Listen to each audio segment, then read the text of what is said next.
Happy Saturday, everybody. It is Mike. I am here to do my Slashback challenge for the HORRORman's Saturday Slashback challenge. The topic this week was teenage slashers or high school slashers or whatever. There were a few that I could have chose. I thought about Prom Night, of course, Scream.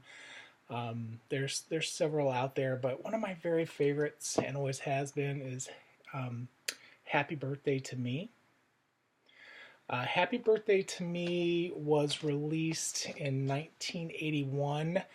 The funny thing about Happy Birthday to Me is that it was actually in development before Friday the 13th or Halloween or any of those movies were actually released. There were several rewrites of this movie,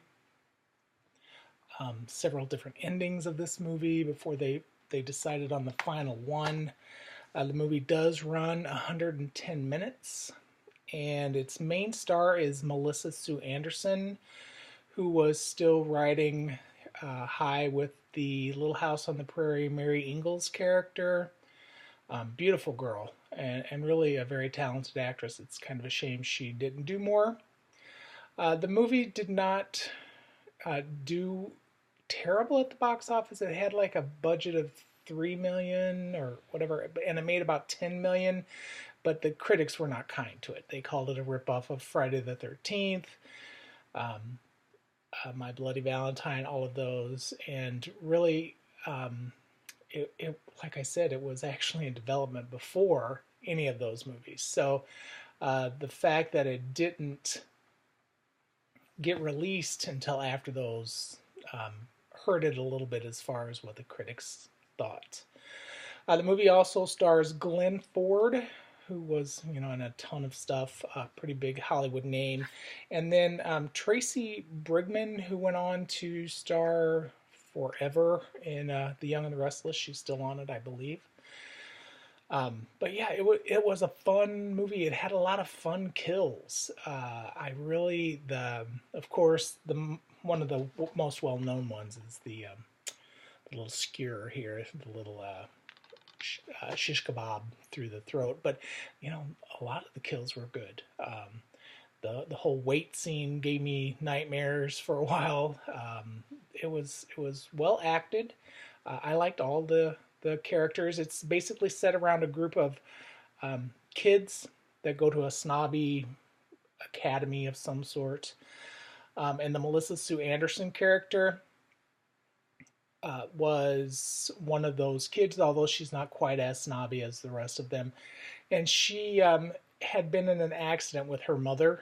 Her mother was a little bit crazy, and they had a car accident, and Melissa Sue Anderson had to have brain surgery.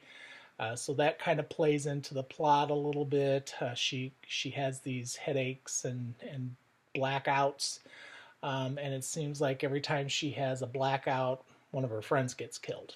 So there is a twist at the end of this movie because at first you're thinking, oh, maybe it's Melissa Sue Anderson that's doing the killing, but there is a twist at the end that kind of disproves that. It's a fun time. It is a relatively long movie, but it never bothers me to watch it. It seems to go pretty quick. I pop this in from time to time, at least once, maybe twice a year. Definitely around Halloween time. But I did watch it like a couple weeks ago before this challenge came out. So that's why I decided to go on and review this. Now, a lot of the other characters, the actors, really didn't go on to do a whole lot more, um,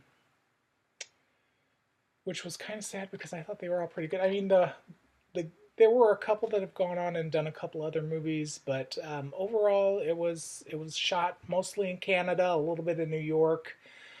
And like many of these slashers back in the 80s, 70s, and 80s, the cast really did not move forward. Even Melissa Sue Anderson did not do a whole lot other than Little House on the Prairie after this. But yeah, it's a good movie. It's a good cast. It's got some good kills, and I highly recommend this one. This was one of my favorites. So that is my entry for the Slashback challenge. Until next week, we'll talk later. Bye.